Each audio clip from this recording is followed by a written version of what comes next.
On 3 September 2007, President Bush met with the tribal sheikhs and other leaders of Anbar to congratulate them on their successes against al-Qaeda in Iraq.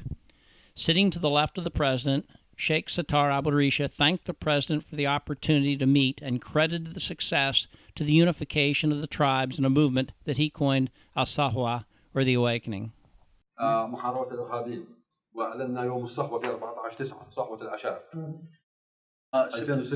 On September 14th, 2006, we have made our voice loud and clear. It was the tribals rising against terrorism. And we attacked Al-Qaeda starting with Al-Anbar. And if they rely on us, we will be able to defeat terrorism and Al-Qaeda from throughout Iraq. In those few words, Sheikh Sattar provided several key points in the Anbar Awakening story. First, September 14, 2006, in hindsight, would mark the turning point in the battle against al-Qaeda and other terrorists in Al-Anbar. Second, working with and through the tribes at the local level would be how al-Qaeda would be defeated. And third, success started in Al-Anbar, but would expand to other parts of Iraq. Many people associate Sheikh Sattar and his announcement in September 2006 with the start of the Awakening. However, this project recognizes that conditions were being set for the movement as early as 2004 and 2005, with Iraqis and their coalition partners in places like Al-Qaim and the Corridor, as well as Ramadi, the whole of Al-Anbar, and Baghdad. It ends with the transfer of security responsibilities to the Iraqis in 2008. To capture all those perspectives, this story includes over 75 transcripts, 35 of which are with Iraqis, and includes discussions with the tribal sheikhs, as well as Prime Minister al-Jafri. This awakening journey starts in Al-Qaim and moves from west to east along the Euphrates, through the Corridor to Ramadi, and ends up with a review of events in Fallujah. This preview provides one example of an early event, a glimpse of Al-Qaim in 2005, and reflects on some of the activities and realizations that helped change the strategy and course of events in Iraq. It starts with al-Qaeda's attack on Camp Gannon in Al-Qaim. This was a totally non-permissive environment when we got there. We just didn't know it quite yet.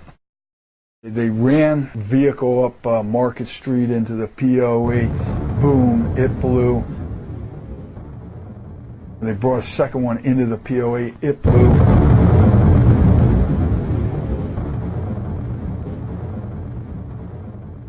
And the third one was a fire truck. Two guys driving it, plate glass windows about 3 inches thick, body armor, which was unheard of. I knew what type of ballpark we were playing in then. The name Zarqawi wasn't big on our radar at that point, but those bombings were his work. Miraculously, none of the Marines were killed, but not only had al-Qaeda attacked the coalition, they were also terrorizing the locals. Those tribal militias originally formed to fight the Americans were now fighting the terrorists. According to Sheikh Kurdi, the Albu-Mahal tribe, لا كتائب الحمزة تنظيم جهادي يشكل لمقاتلة الأمريكان. أحكي لك عدل. الحمزة battalions were group formed especially to fight the Americans. هذه حقيقة. This is a fact. But what Al-Qaeda organization has done to the whole region of killing, destroying houses, bombing, PBDs, IEDs, all these things, the people of Al-Mahal tribe started to suffer. They have a long struggle with Al-Qaeda organization. So they start to fight back Al-Qaeda members. As they turned against al-Qaeda, they also realized they couldn't defeat them on their own, so they reached out to the coalition and the government of Iraq for help. That relationship among the tribes, the coalition, and government of Iraq was codified in a little-known program called the Desert Protectors through a memorandum between Dr. Sadoun Dalemi, the Iraqi Minister of Defense, and General Casey, the multinational force commander. Although the program itself didn't gain much traction after its development in Al-Qaim and Heat, it did highlight that the Awakening movement was more than just an Iraqi phenomena. As described by General Allen, another aspect of the Awakening included our own awakening. Our own awakening to the fact that there was the opportunity with the tribes that we hadn't really anticipated, I think, in allying ourselves with them, ultimately to accomplish our objectives vis-a-vis Al-Qaeda, and in places where battalions were on the ground, and again, Dale Alford is one of the great examples of that. Making those early connections with the tribes at the local level took entire chunks of the map out from underneath Al-Qaeda. It didn't give them a place they could bed down and to plan and to rest and recuperate to then attack either Anbaris or attack us.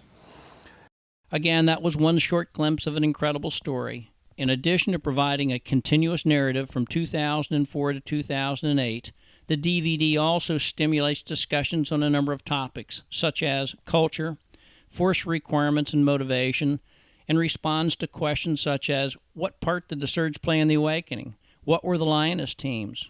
And what was the Iraqis' reaction to the Awakening? It also provides reference material for researchers. In addition to transcripts, it includes United Nations Security Council resolutions, congressional actions such as the authorization for use of military force, coalition provisional authority orders, and declassified copies of the multinational force documents such as joint mission statements, campaign plans, progress reviews, and assessments from 2004 to 2007.